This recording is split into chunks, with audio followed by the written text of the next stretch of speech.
Di sebuah desa kecil bernama Cempaka Biru, hidup seorang anak laki-laki bernama Raka. Sejak lahir, Raka tak pernah mengeluarkan sepatah kata pun. Dokter di kota bilang suaranya hilang karena kelainan saraf, dan tak ada obat yang bisa membuatnya bicara. Namun, di balik keheningannya, Raka memiliki sesuatu yang membuat semua orang sulit berpaling. Senyumnya. Setiap pagi, ia berjalan menyusuri pematang sawah dengan sandal jepit yang hampir putus, membawa ember kecil berisi air untuk menyiram tanaman bunga ibunya. Ia akan berhenti sejenak di tepi jalan, melihat anak-anak lain berlarian sambil tertawa. Kadang ada yang mengejeknya, kadang ada yang mengabaikannya. Tapi Raka hanya menunduk, lalu tersenyum. Senyum itu bukan senyum pura-pura, ada ketulusan yang menenangkan. Orang tua yang lewat sering berhenti sebentar, hanya untuk melihat wajahnya yang teduh. Di pasar, para pedagang sudah terbiasa melihat Raka membantu mengangkat karung beras atau memunguti sampah tanpa diminta. Ia tak bicara, tapi tindakannya seperti bahasa yang semua orang bisa mengerti. Ibunya, Bu Sari, adalah penjual bunga di pasar. Raka mungkin tak bisa bicara, katanya suatu sore. Tapi mungkin Tuhan memberinya cara lain untuk menyampaikan cinta. Setiap malam sebelum tidur, Bu Sari membacakan doa pelan-pelan di samping anaknya. Raka hanya menatap langit-langit rumah mereka yang berlubang, lalu tersenyum pada ibunya, seolah berkata, "Ibu, aku bahagia." Suatu hari, datanglah Pak Surya, kepala sekolah baru di desa itu. Ia melihat Raka duduk sendirian di depan warung sambil menggambar di tanah dengan ranting kering. Ketika didekati, ternyata Raka menggambar peta desa, lengkap dengan sawah, sungai, dan rumah-rumah warga. Gambar itu detail, indah, dan seolah hidup. Luar biasa, gumam Pak Surya. Anak ini punya cara berbicara yang berbeda. Sejak hari itu, Pak Surya mengajak Raka belajar di sekolah. Meski tak bisa menjawab pertanyaan dengan kata-kata, Raka menulis, menggambar, dan berkomunikasi lewat gerak tangan dan ekspresi wajah. Ia sering menggambar harapan, seperti anak-anak bermain bersama tanpa mengejek, atau seorang guru yang tersenyum pada muridnya yang diam. Lama-lama, teman-temannya mulai mengerti bahwa Raka bukan sekedar anak yang tak bisa bicara. Ia adalah anak yang membuat orang lain ingin mendengarkan tanpa suara. Suatu sore, ketika hujan turun deras, jalan di depan sekolah rusak dan berlumpur. Anak-anak takut menyeberang. Tanpa berpikir panjang, Raka membuka sepatunya dan menata batu-batu kecil di jalan agar teman-temannya bisa lewat tanpa terperosok. Semua tertegun, lalu satu persatu ikut membantu. Dan untuk pertama kalinya, sekolah kecil itu terasa hidup oleh kebaikan sederhana. Di ujung sore, di bawah langit yang mulai jingga, Raka berdiri menatap jalan yang sudah bersih. Ia tersenyum, lembut, penuh cahaya. Senyum itu kecil, tapi cukup untuk membuat orang lupa bahwa ia tak pernah mengucapkan sepatah kata pun seumur hidupnya. Hari-hari berlalu, dan Raka tumbuh menjadi remaja yang penuh rasa ingin tahu. Meski masih belum bisa bicara, tangannya semakin terampil menulis, menggambar, dan membuat sesuatu dari barang bekas. Ia suka duduk di halaman sekolah setiap sore, memperbaiki mainan anak-anak yang rusak. Sekolahnya kini tampak berbeda. Anak-anak yang dulu suka mengejek mulai sering membantu Raka. Mereka sudah terbiasa membaca gerak bibirnya atau menebak makna dari tatapan matanya. Tak ada suara, tapi ada bahasa hati yang tumbuh di antara mereka. Suatu pagi, sekolah kedatangan tamu dari kota. Sekelompok relawan pendidikan yang ingin membangun perpustakaan kecil. Raka ikut membantu. Ia membawa papan bekas, menyapu debu, bahkan melukis dinding dengan gambar-gambar penuh warna. Anak-anak membaca buku di bawah pohon, burung yang bebas terbang, dan matahari yang tersenyum. Salah satu relawan bernama Kak Dini memperhatikan Raka sejak hari pertama. "Dia tidak banyak bicara ya?" tanya Dini pada Pak Surya. Pak Surya tersenyum. "Dia memang tidak bicara dengan suara, tapi kalau kamu mau dengar dengan hati, suaranya paling lantang di sini." Hari demi hari, Kak Dini mulai mengenal Raka. Ia belajar bahasa isyarat sederhana agar bisa berkomunikasi dengannya. Mereka sering duduk di tepi lapangan sambil menggambar bersama. Raka menggambar mimpi-mimpinya. Sekolah yang besar, anak-anak tersenyum, ibu yang bahagia, dan langit penuh layang-layang. Dini menatapnya dan berkata pelan, "Raka, kamu tahu, kadang dunia butuh orang seperti kamu. Orang yang mengingatkan kita untuk berhenti bicara sebentar dan benar-benar mendengarkan." Kata-kata itu membuat Raka menatap langit, lalu tersenyum. Senyum kecil yang seolah menjawab, "Aku sudah melakukannya sejak lama." Beberapa minggu kemudian, hujan besar melanda desa. Sungai meluap, air menggenang hingga halaman sekolah. Banyak buku perpustakaan baru yang terancam basah. Raka segera berlari tanpa pikir panjang, masuk ke gedung sekolah yang mulai tergenang. Ia mengangkat tumpukan buku dan menaruhnya di meja paling tinggi. Anak-anak yang melihatnya ikut membantu. Mereka membentuk barisan, memindahkan buku satu persatu sambil tertawa. Raka memimpin mereka dengan gerakan tangan, tanpa satu pun kata terucap. Ketika air makin tinggi, Raka berdiri di tengah ruangan. Wajahnya basah, tapi senyum itu tetap ada. Senyum yang berkata, "Kita bisa selamatkan semuanya bersama." Setelah hujan reda, perpustakaan kecil itu memang rusak sebagian, tapi buku-bukunya aman. Semua orang tahu itu karena Raka. Keesokan harinya, kepala desa datang menemui Raka dan Busari di rumah mereka. "Anakmu luar biasa," katanya. "Kami ingin memberi penghargaan untuk keberaniannya." Busari tersenyum haru, air mata mengalir di pipinya. Ia menatap anaknya dan menulis di papan kecil. "Kamu tidak perlu suara untuk mengubah dunia. Kamu sudah melakukannya, Nak." Raka hanya menjawab dengan pelukan.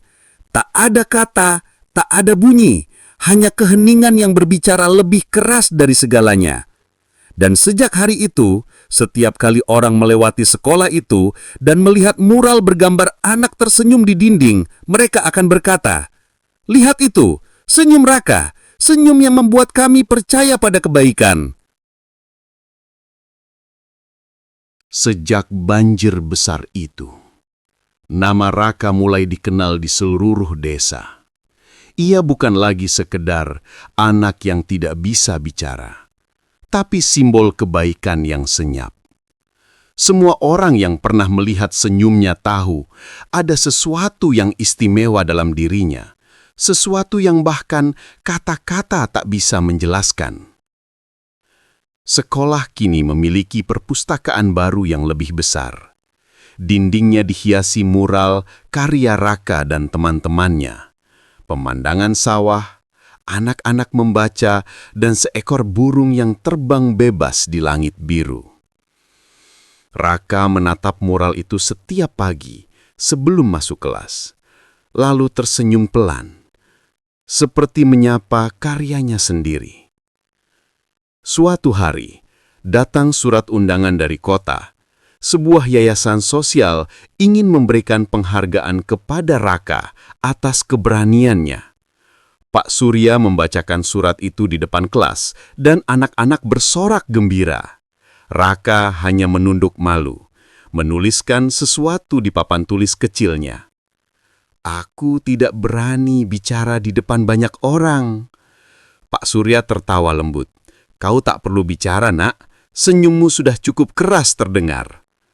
Malam itu, Bu Sari menjahitkan baju baru untuk anaknya. "Kau akan pergi ke kota untuk menerima penghargaan, Raka, tapi ingat, apapun yang terjadi, tetap jadi dirimu, tetap senyum." Raka mengangguk. Ia memeluk ibunya erat, merasakan hangat yang tak bisa digambarkan dengan suara apapun. Ketika hari keberangkatan tiba, seluruh warga desa ikut mengantar. Anak-anak membawa bunga kertas buatan sendiri dan para petani melambaikan tangan sambil berseru, "Selamat Raka, kami bangga padamu." Di dalam bis tua menuju kota, Raka duduk di dekat jendela, menatap sawah yang perlahan tertinggal di kejauhan. Angin menerpa wajahnya lembut, membawa aroma tanah dan nostalgia. Sesampainya di kota, Raka tertegun. Gedung-gedung tinggi, lampu yang berkilau, suara kendaraan, semuanya terasa asing. Ia memeluk papan tulis kecilnya erat-erat, satu-satunya alat komunikasi yang ia punya. Acara penghargaan diadakan di sebuah aula besar. Banyak orang berpakaian rapi, wartawan memotret, dan musik lembut mengalun. Saat namanya dipanggil, Raka berjalan perlahan ke atas panggung. Sorot lampu menyorot wajahnya, wajah sederhana tapi memancarkan cahaya yang hangat. Panitia menyerahkan piala kecil bertuliskan "Anugerah Inspirasi untuk Raka, Suara Kebaikan Tanpa Kata." Semua orang bertepuk tangan, tapi Raka tidak menunduk. Ia memandang ke arah penonton, lalu menulis satu kalimat di papan tulisnya dan mengangkatnya tinggi-tinggi. Kebaikan itu tidak butuh suara, hanya butuh hati. Ruangan seketika hening. Banyak orang meneteskan air mata. Kamera merekam, tapi yang lebih penting, pesan itu masuk ke hati semua yang hadir. Malam itu, berita tentang Raka viral di media sosial. Orang-orang menulis, "Seorang anak bisu dari desa kecil mengajarkan dunia tentang bahasa hati." Namun bagi Raka, itu bukan tentang ketenaran. Ketika ia kembali ke desanya, yang ia rindukan hanya satu hal, senyum ibunya di depan rumah. Dan ketika Bu Sari membuka pintu sambil berkata pelan, "Anakku sudah pulang," Raka memeluknya tanpa kata. Senyumnya mengalahkan semua sorotan lampu dan penghargaan dunia. Tahun-tahun berlalu, Raka kini telah beranjak dewasa. Ia tetap tinggal di desa Cempaka Biru, membantu di sekolah tempat dulu ia belajar. Meski tak bisa bicara, semua anak memanggilnya Kak Raka. Sosok yang sabar, lembut, dan selalu hadir saat dibutuhkan. Sekolah itu berkembang pesat. Perpustakaan yang dulu diselamatkan Raka kini menjadi pusat kegiatan desa. Di dindingnya tergantung foto-foto anak-anak yang tersenyum, hasil karya generasi baru yang tumbuh dengan semangat kebaikan. Di pojok ruangan, ada mural lama karya Raka yang masih utuh. Anak laki-laki yang tersenyum menatap langit. Setiap pagi, Raka datang lebih awal. Ia menyapu halaman, memperbaiki bangku, dan menanam bunga di tepi pagar. Senyumnya masih sama, sederhana, tulus, seperti mentari yang tak pernah absen. Anak-anak kecil suka mengikutinya. Mereka tahu Kak Raka tidak bisa bicara, tapi mereka tak peduli. Mereka belajar membaca gerakan tangannya, ekspresi wajahnya, dan senyumnya. Bagi mereka, Raka bukan hanya guru, ia adalah bahasa itu sendiri. Suatu hari, seorang anak baru bernama Danu datang ke sekolah. Danu malu, sering menunduk dan tak punya banyak teman. Raka memperhatikannya dari jauh. Suatu siang, saat Danu menangis karena mainannya rusak, Raka duduk di sampingnya tanpa suara. Ia memperbaiki mainan itu perlahan, lalu mengembalikannya sambil tersenyum. Danu berhenti menangis. Ia menatap Raka lama, lalu tersenyum balik. Sejak hari itu, Danu sering membantu Raka menanam bunga, menyapu halaman, dan belajar menggambar. Senyum Danu perlahan menyerupai senyum Raka. Hangat, damai, penuh makna. Suatu sore, Pak Surya yang kini sudah tua datang berkunjung. Ia menepuk bahu Raka dan berkata, "Lihatlah nak, kau mungkin tak pernah bicara, tapi setiap senyummu jadi suara bagi generasi baru. Mereka semua belajar dari ketulusanmu." Raka menatap anak-anak yang berlari di halaman sambil tertawa. Ia tak menulis apa-apa, hanya tersenyum. Dalam hatinya, ia tahu, dunia tidak membutuhkan banyak kata untuk berubah. Kadang satu senyum cukup untuk menyalakan 1000 cahaya. Waktu berjalan. Suatu pagi, Raka sakit. Ia tetap tersenyum meski tubuhnya lemah. Anak-anak bergantian datang menjenguk, membawa bunga-bunga kecil yang dulu mereka tanam bersamanya. Bu Sari, yang rambutnya kini memutih, duduk di sisi ranjang, menggenggam tangan anaknya erat-erat. "Raka," bisiknya lembut, "senyummu sudah jadi cahaya untuk banyak orang. Bahkan jika nanti ibu tak bisa melihatmu lagi, ibu tahu senyum itu akan terus hidup di wajah anak-anakmu, di wajah semua orang yang pernah kau sentuh dengan kebaikanmu." Raka menatap ibunya. Ia mencoba menggerakkan bibir tapi tak ada suara yang keluar. Hanya satu senyum. Pelan, lembut, dan penuh kedamaian. Lalu, matanya terpejam. Beberapa hari kemudian, seluruh desa berkumpul di halaman sekolah. Di tengah taman bunga yang dulu ia tanam, berdiri sebuah batu kecil bertuliskan, "Di sini pernah hidup seorang anak yang tak bisa bicara, tapi seluruh dunia mendengar suaranya."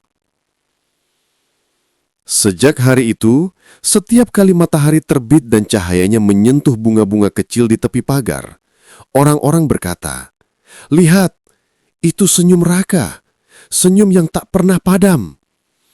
Dan di hati setiap orang yang mengenalnya, senyum itu akan selalu hidup, menjadi bahasa cinta yang tak pernah mati.